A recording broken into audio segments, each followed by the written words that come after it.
You're listening to theoutdoorstation.co.uk. Welcome to the Travel Show. I think it's a splendid idea. Podcasting around the world. The UK's best podcasting show for world travellers of all ages. Welcome again. It's a podcast full of hints and tips for travellers of all ages travelling to all places. It's all about getting out and having much more fun.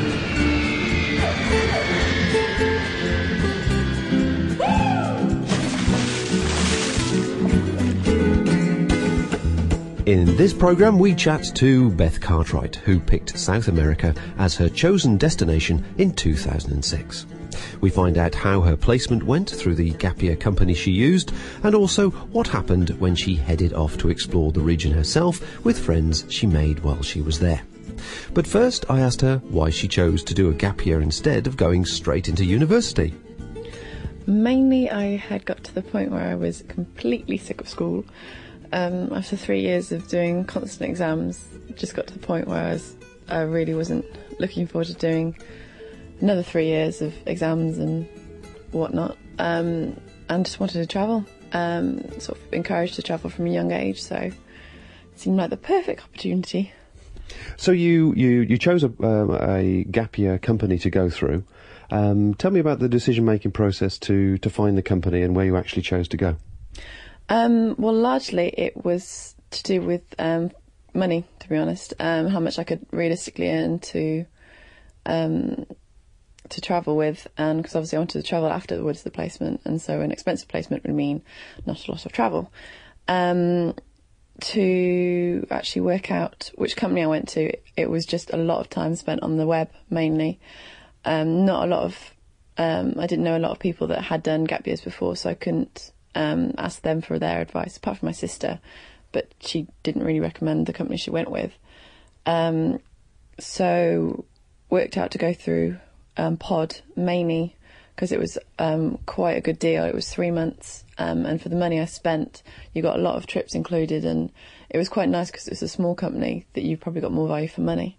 And what sort of amount of money are we talking about?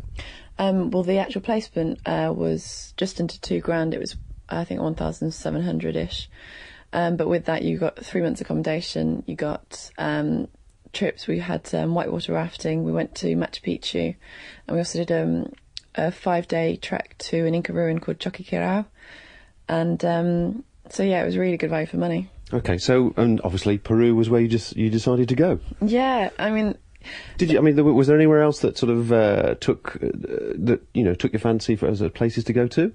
Definitely, it's one of those things. You're like kid in a sweet shop. What do you go first? Initially, I just wanted to do somewhere different. I didn't want to go to the Thailand, Australia type route, which is sort of the majority of gap years go to. So I've initially looked at Nepal. I also thought about Sri Lanka, but that was way back when the tsunami hit, so they obviously had a lot of support, and I didn't want to go somewhere where I was just one of the others. There was, a lot of people there. And so sort of came across Peru by accident, really. It was just searching the web one day, and I saw a good deal for a placement and just sort of went from there, really. Did you use gapyear.com or any of the sort of forums where people have actually done these experiences and gave you feedback, or did you just purely go on what people were offering?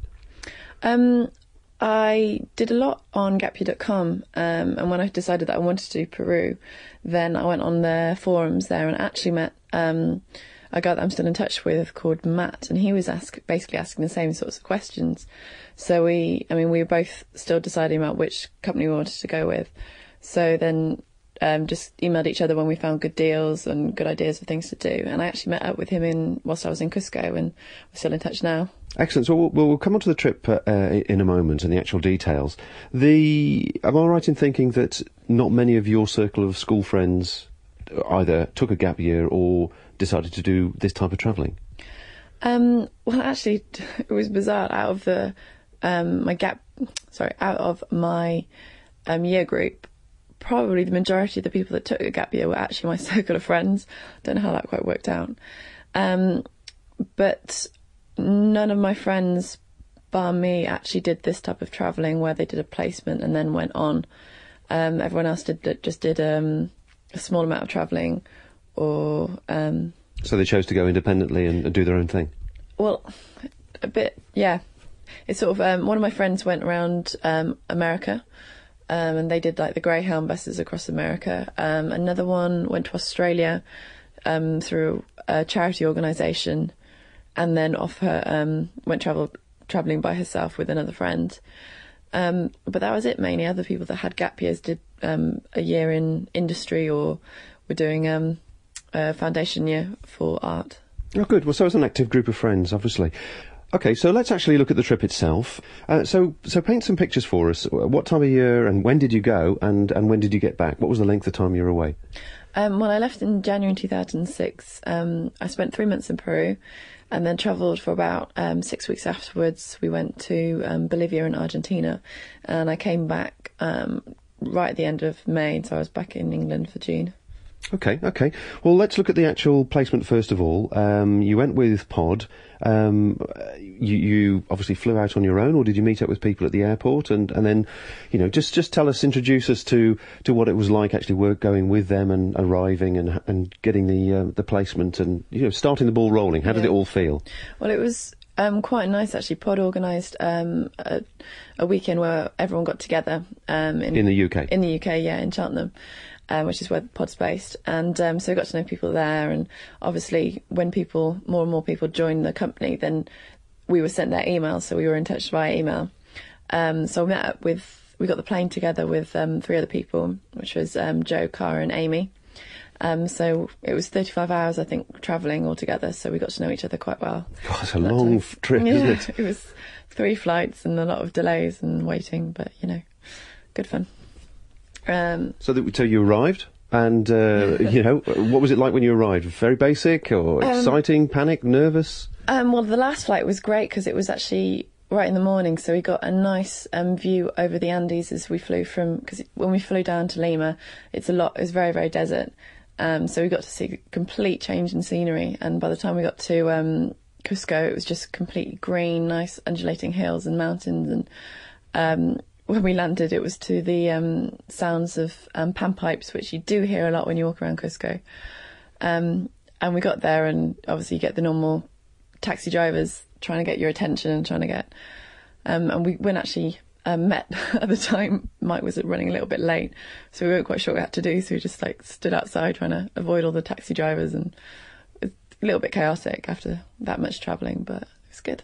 So you met and he eventually turned up presumably and took you to accommodation. He was only 2 minutes late, but we met the representative that's out there, and she picked us up. That was Elena, and they took us back to her hostel, which is where we stayed the first week, and then basically settled in. And then he took us around Cusco and got to know the sights and sounds and left us to chill for a bit, really.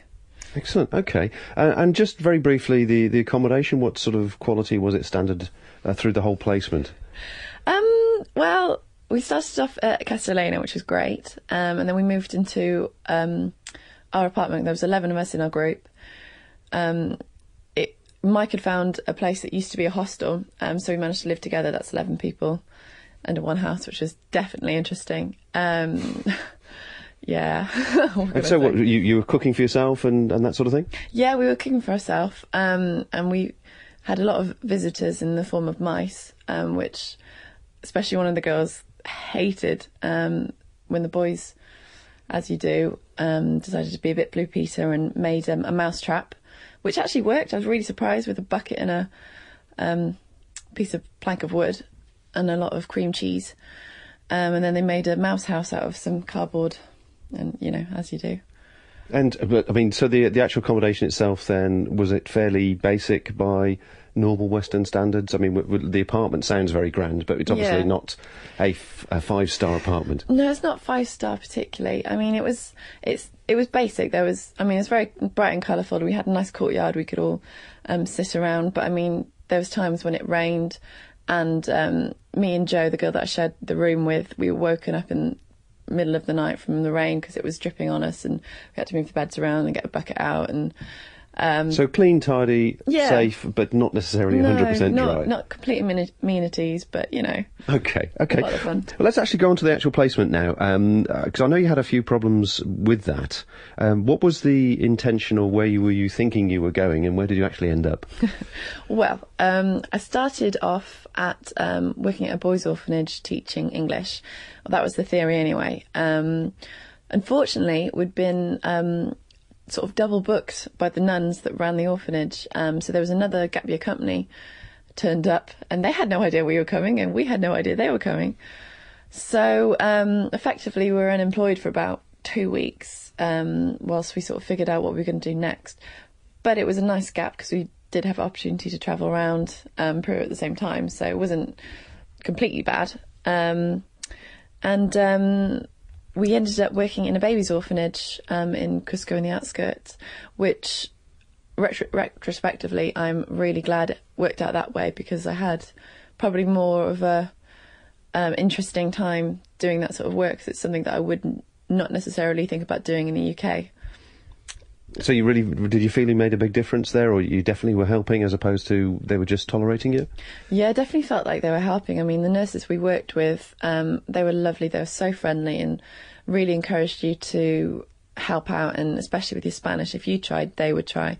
And from that, they sort of tell you more about the children and where they come from. And I mean, I was looking after a 3-year-old baby one day who was found in a dumpster, and the next day we were told about my favourite baby called Janet. She learnt to smile whilst I was there, and found out that her mum was 12 when she was pregnant and 13 when she was born. Gosh. Which, yeah, it's crazy to believe, but I mean, it's Catholic society, so obviously it's still quite frowned upon to have babies outside of marriage and so on. Yeah. And what sort of powerful memory have you got of the actual orphanage that will stay with you for the rest of your life from that actual placement? I think it's just the craziness. As soon as you step through the door, that kids would be coming up, and there was one of the older kids, because it was babies, but they also from toddlers. There was different groups, and the older kids that lived there went off to school in the daytime. So normally there was always people coming in and out. And one of the kids had just learnt some new English words, so each day would change, be like teacher monkey or elephant monkey, or it's just lovely, really, really bright atmosphere, and the kids so smiley, and it's lovely. Very, very simple, very humble, I should imagine, the sort of the feeling that it makes you feel. Definitely. I mean, you walk in and there's a wall plastered with pictures of all the kids that have been there, and you just look at the sheer number of them, but they're all smiling. It's all very, very genuine, and it's such a nice atmosphere. So why were there so many orphans? Well, it was a combination of reasons, really. I mean, there's a lot of villages still outside of Cusco. So, I mean, the parents send down their kids because they just assume you're going to have more of a chance of a better future if you're in the city. But that means there's going to be a lot of more street kids, and the younger ones get picked up by the police and taken to orphanages. But there's also, obviously, the Catholic society that babies outside of wedlock is extremely frowned upon. So they'll abandon them in dustbins or just abandon them on the street, and which are picked up by the police. That's mainly where they get the babies from, at the orphanage. Which is, it's terrible, but at the same time, the babies are so well looked after. You sort of, in a way, I suppose they're in a better advantage. So they were doing a really good job. They're a really, really good job. I mean, the people that owned it were two sisters. They were Spanish, so it was, compared to a lot of Peruvians, they were quite well organised, it was really nice to see.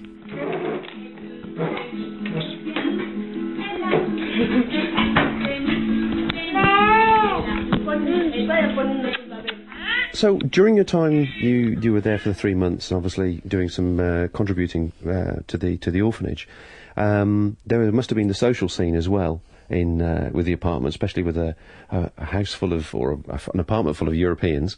What sort of things did you get up to? You must have had a social life in the evening and so on. Well, it was we were very lucky about where our house was situated. It was 2 minutes from town centre, and so naturally we had to sample the nightlife and got to know a few people in the clubs, as you do. And one of the people I travelled with that I met over there was very much into her salsa.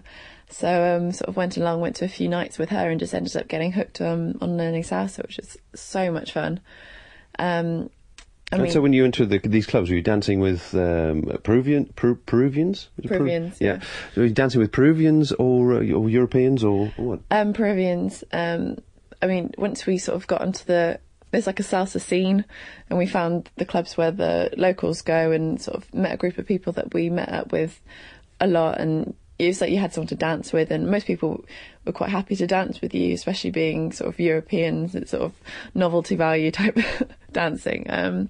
But they were really happy to teach you, and through my pidgin Spanish and their pidgin English, we sort of got by, which is great. And Cusco and Peru is always comes up with, you've got to be careful and look after your security and watch your belongings and that sort of thing. During this period of time and the time you were travelling, how did you feel about your personal security, just purely in Peru? Purely in Peru.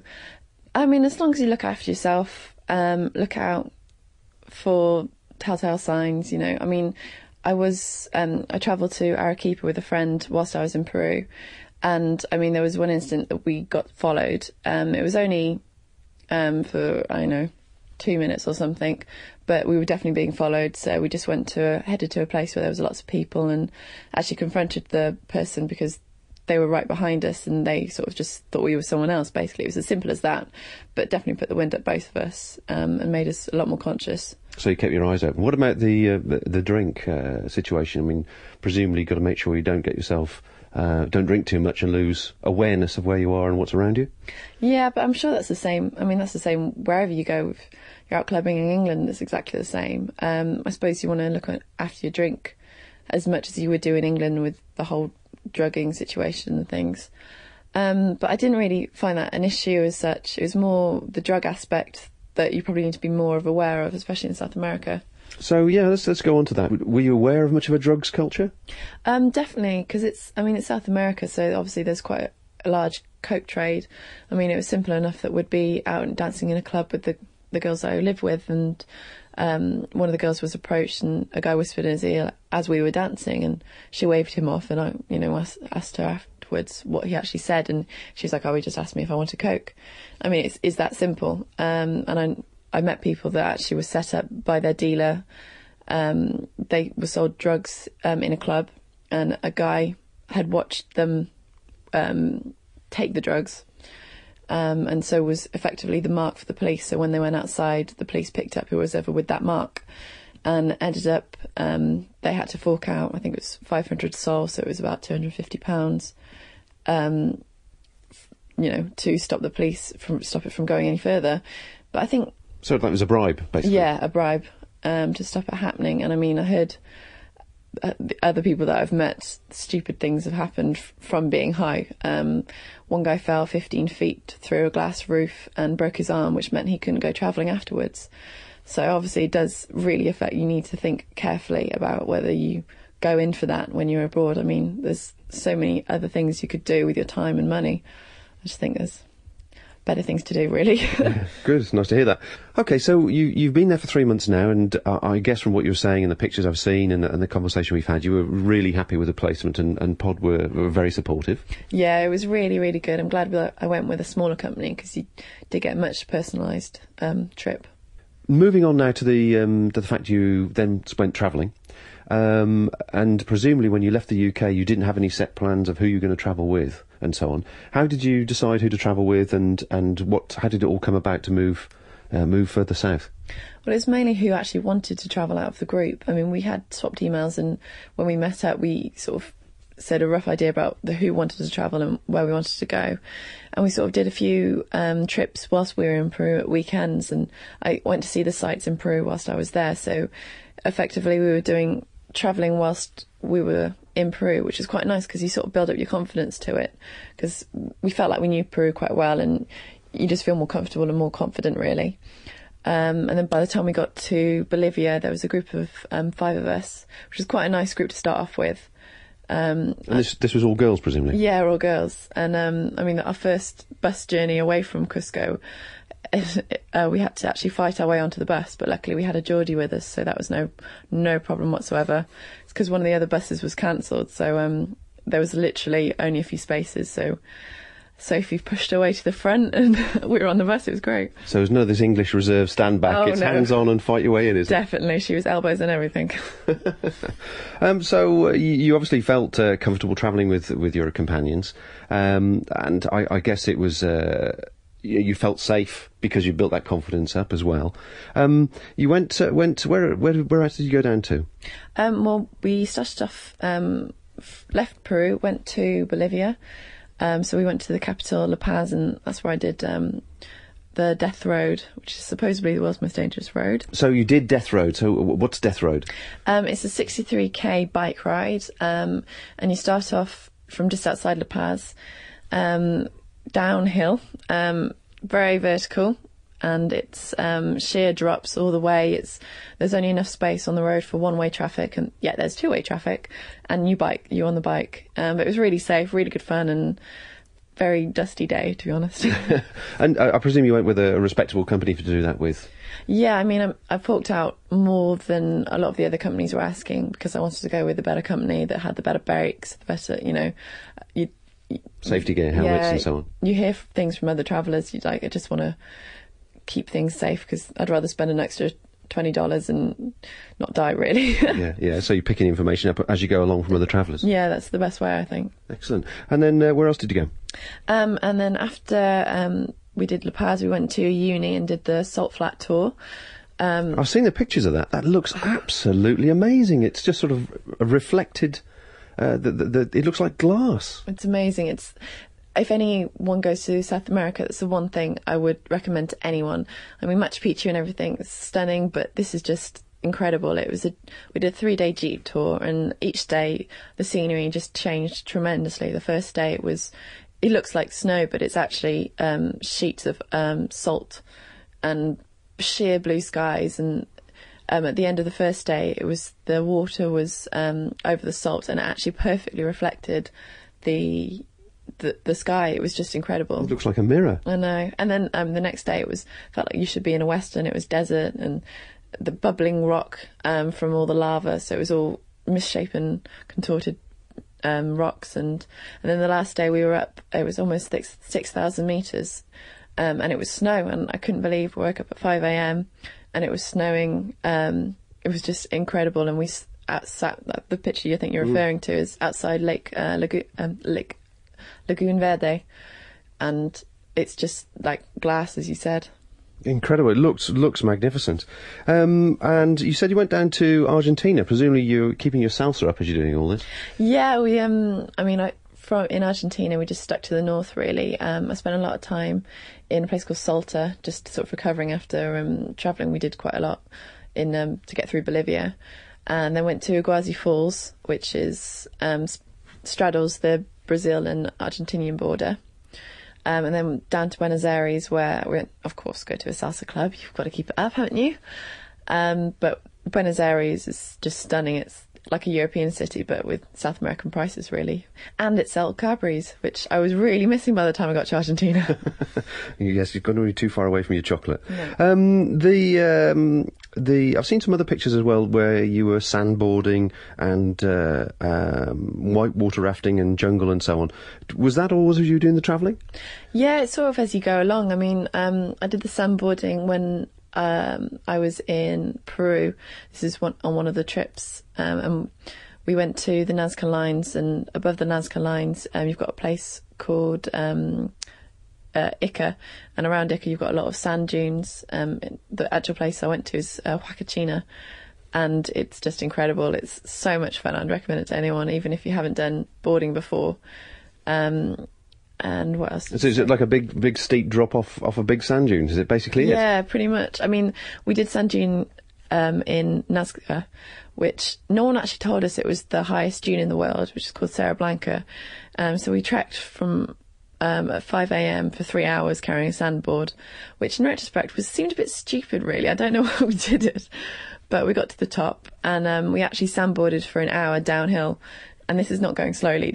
It was a bloody big hill, but that was incredible. And then by the time we got to Wakachina, we were naturals, so it was all fine. Fantastic. And then the whitewater rafting and the jungle trip that I saw pictures of, was that earlier on with Pod, or was that still independently travelling? Well, we did one whitewater rafting with Pod, and then before we left Peru, several of us out the group, I think probably about 10 of us, went to a place called Manu, which is a bioreserve, which has affiliations with Pod. And so they set us up basically, and we had 5 days in the jungle. We were doing treks, we did whitewater rafting, we did a 50k bike ride, again, which is pretty painful. But it was all completely different experiences. You got a completely different view of Peru, and I can't explain how quickly it changes the scenery. Like, you're in the jungle 1 minute, you're in the Andes, you're in the desert. It's really great, lovely country. Well, it sounds like you had a fantastic trip, and obviously the people you were sharing it with, they must have come away with the same impressions. Yeah, definitely. I think we're all sort of got the travel bug now. We can't wait to find somewhere else to go. Okay, well, as in with all types of travelling, you've obviously came back safe and well, but there must have been a few hairy moments where you suddenly thought, I'm out of my depth here. You must have a few of those. Tell us a few about some of those. Well, there was a very hairy moment with the taxi. Whilst we were in Peru, the presidential election was on, so it became quite commonplace to see riot police and to see protests a lot, especially in Cusco, because that's quite a main city. But we were out in Arequipa, me and Joe, and we had booked a plane to get back to Cusco, and so we needed to get to the airport, and so we asked the people at the hostel to book us a taxi because we couldn't find any on the street for some reason. And they basically said that it wasn't possible because there was a strike on, or they were just telling us there was no taxis. So we were like, okay, we'll get out onto the main road. I'm sure we'll find one. Managed to flag a taxi down, and he charged us a ridiculous amount, but we were like, we just need to get there. It's fine. Got round the corner and suddenly realised there was nothing on the road. So we were like, oh, this is a bit weird. Go around the corner again, and suddenly lots of stationary taxis and a lot of angry taxi drivers started jumping on our taxi and banging the roof and the windows and everything. And if it wasn't for a police escort, I don't think we would have got to the airport, which was a bit dodgy. And when we saw the news later on and realised there was actually a transport strike, so obviously the guy that was driving us was breaking the strike, hence the angry taxi drivers. But at the time, we just had no idea what was going on. It was a little bit scary. It was to put the wind over you completely. Definitely. Really, really not good. Oh, there's lots of little stories from my time spent there. One of which, there was an overnight bus, and it was going along some very bumpy roads. The chairs had reclined, so there was a chair quite close to my face. Having quite a vivid dream, and started going over a few potholes.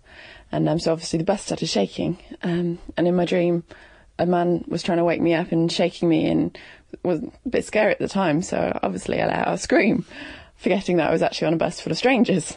And a few of the girls that I was travelling with were behind me, and they screamed because I screamed, and then there was other yelps across the bus and babies crying, and I was just trying to sink further and further in my seat and pretend that I was asleep. And in the morning, when we stopped the bus, they were like, oh, did you hear the scream? What happened? What's going on? And I was like, I just had a bad dream. But, it's just one of those things you remember. Similarly, there was, throughout February, there's a lot of festivals in Peru. And no one had told us that it was water bombing season, and it's something to do with the build-up of Easter and something along those lines, I'm not sure exactly. And basically means that every time you're walking along the street, there's going to be water bombs thrown at you, especially being a gringo and relatively young gringo girl, your prime target. And it sort of culminates on this one Sunday. And luckily we, on our the house we lived in, we had a balcony, so we were like, right, payback time, aerial attack, brilliant. But then they sort of cleared out all the kids that were playing in the street. They cleared out because they knew that we were there. So we were like, right, okay, we'll take this outside. So I went outside, went to a vantage point up the steps, and suddenly the guys come around the corner that we knew from one of the nightclubs, and suddenly me and this other girl, Katie, we ended up in the fountain. Not quite sure how that happened, but a group of lads ended up putting us completely in the fountain, throwing buckets of water over us. And the lads that we were with, you'd think they'd protect us. Oh no, they just stood and watched, and they took some photos as well. But it's good times, really good fun. So lots of good memories there then. Definitely. Really, really good. And the actual trip itself, you obviously, at the end of the day, you're away from that length of time, you've got, I suppose, expensive Western goods and the money issues and so on. What about the security for your own personal safety, but also for your belongings? Did you feel at all concerned about those? I mean, we'd heard a story, as you do, especially in Bolivia, that's quite, out of the South American countries, that's the poorest. And I met a girl who was just carrying everything in a big shopping bag, and I was like, oh, where's your rucksack? And she's like, oh, it was nicked off a bus. I mean, it's that simple for someone, whilst you're stationary, just to, instead of getting their bag off, they get your bag off. So, I mean, I made sure that you do watch your baggage wherever you are, put your feet through the straps, just because it's so easy to happen to you. And so, like when the bus stops, do you get off the bus just to make sure your bag stayed in the hold? Yeah, I mean, if I made sure when you're seated, if you're seated above the baggage hold when the bus stops, make sure you're watching the window and get out if the bus stops completely, and and it's just mainly be aware. A lot of people would wander off if you're in a bus terminal. Make sure someone's always on the bags. Sit on the bags is the easiest way, or keep. I mean, we saw locals in bus stops with the rucksacks in front of them, as we do. I mean, if the locals are doing it, that tells you something. I see, definitely. And what about money? I mean, how did you carry the money that you needed for the trip, and what did you do on that score? Well, I took out some dollars in cash before I got there, and made sure I changed them before I left the airport when I entered Peru. How much? I mean, just sort of what amount were you carrying with you? I think I had about $300. Some in my actual baggage, some on me. Just keeping it split up is probably definitely the best advice, just in case anything gets lost. I had a few traveller's checks, which I used towards the end of my trip, but they were a good backup. And I had a debit card which worked abroad, or was supposed to work abroad, but I found some of the banks it didn't actually work at. And there was one point that I did get stuck, but luckily the person I was travelling with could lend me some money. But if that hadn't been, I would have been quite stuck. So you use internet banking to transfer money from one account to the other for your debit card in case you got the debit card stolen? Yeah, I think the best advice is to have a savings account with the majority of your savings in there, but have no access to it. So, if someone does nick your card, then you're only going to lose a few £100s that are actually in there. And so you've got another lump sum that you can transfer over. And I mean, a lot of insurance companies nowadays, you can give you instant money if you do lose your card. I mean, I think I had a card protection plan, which they've got so many places all across the world that you can get money from if you need to. And finally, on the subject of money, I'm sure most people will be interested to know, it's 2006 you did this. How much did it all cost, and can you just break it down into sections? Well, my flight was $800. I bought another flight from Argentina back to Peru, because my flight was to and from Peru, and that was about $200. The placement was $1,750, I think, and I took out $3,000 I'd earned as spending money, and I came back with $500. So whilst I was out there spending money, this is including my flight, that's including my jungle trip, which wasn't cheap. I think it was about £300, and so I spent $2,500 in 5 months. And do you feel that was good value for money? Yeah, definitely. I mean, I didn't cut corners. I had a good time and did what I wanted to do, but it's still quite relatively cheap. So, I mean, you do get value for money. For the 5 months that you were away, did you find that you took the right amount of equipment, or that took the right sort of things to cover you for that amount of time? And what would you advise people taking and not taking? I mean, mostly I had everything right. There's a few things, like I did a few treks in the jungle, which I expected to do. So I took a mozzie net, and the places actually provided them because we obviously went with reputable companies. So in that sense, I mean, it's quite bulky. Other things I took, the down jacket, which I didn't use so much in Peru. There was a few times that it was cold at night and it was nice, but there's loads of alpaca jumpers, which are quite cosy. But when I carried on travelling, that was when it became really, really useful, because on buses, a lot of them get quite cold at night. Windows aren't that great, and especially if you're sat next to a drafty door or something.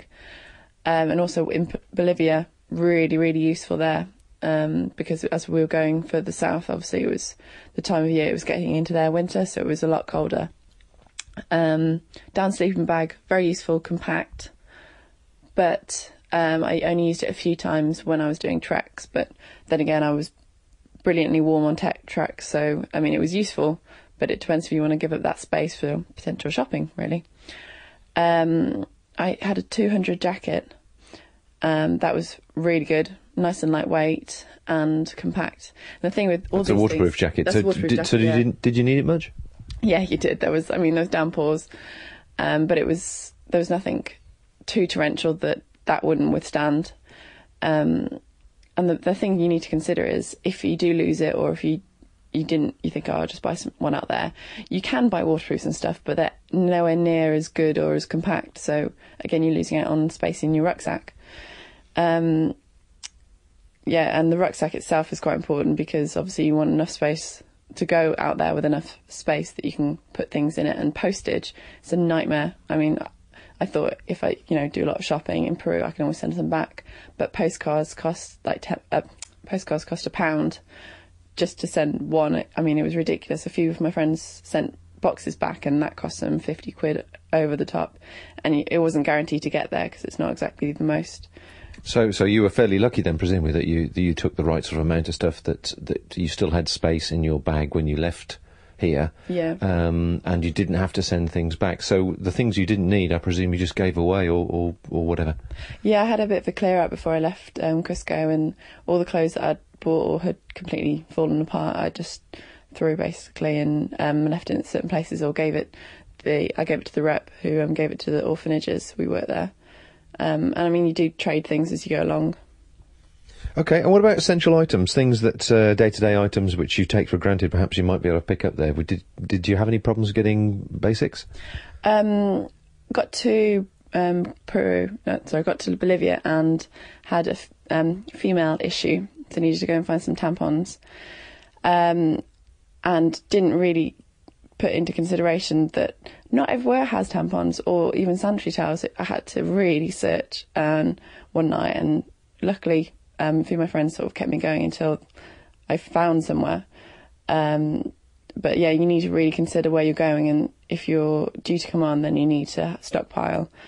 Other useful things is alcohol cleaning gel, just a little bottle, because there's a number of times you go to a toilet or something, you don't really want to wash your hands in the water, or there isn't a tap, or you just had something, you want to eat something, but with your hands, but it's just cleanliness. It's really, really useful. Those are really cheap, like £2 for a small bottle. Also tissues, always carry tissues. It's incredible, like the number of times they're just useful. Tissues or a toilet roll. I would say those are my top tips, definitely. Well, practical things that make life more pleasant, certainly. Now, for anybody that's considering Peru or South America in any format, you'd recommend it to people considering it for a gap year? Oh, definitely. I'm considering going back there. I'm looking at going to Central America next year, and hopefully make my way down again. But it's such a huge country, and it's so diverse. It's stunning. And they're vibrant, happy people? Yeah, it's Latino culture, isn't it? You can't help it. Get involved, do a bit of salsa. The final question has to be, you spent 6 months away, you had a fantastic time, experienced obviously wildly new and different things in a different country with a completely different culture. How do you think it's benefited you? I think I've learned, just to sound cliche, but I've learned a lot more about myself and how I work within a group. And I mean, it's prepared me a lot for uni in the sense that people who went to uni last year and they've said, "Oh, are you nervous about going to uni?" And I'm like, well, no, because I've lived away from home for 6 months with a completely different set of people in a completely different atmosphere, and it's like I survived it really and had a really good time whilst doing it. So I think it's prepared me a lot for later life, and talking to other cultures and different people, I couldn't recommend it enough. And has your peer group, the people you were actually travelling with that went to Peru and shared some of the experiences with you, have they come to the same conclusion? Definitely. One of the girls that I travelled with came back for 3 days and went travelling to Europe for a month, and so she's only just got back, and we're all talking about going to Central America again, and just going back everywhere and anywhere. Like, I think it's just started a new desire for all of us, really. Well, thanks indeed for your time. That's been really interesting, and I hope that when you next complete the next batch of your travels, you perhaps come back and have another chat with us. No worries, definitely.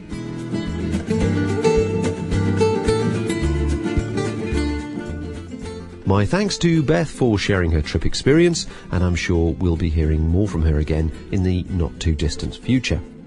If you're interested in visiting the Pod website, you can find it at www.thepodsite.co.uk or click the link next to this podcast on our website. Until next time, folks, don't forget to travel lighter and travel further. Find out how easy it is to subscribe to all our free programmes. Visit our website at theoutdoorstation.co.uk.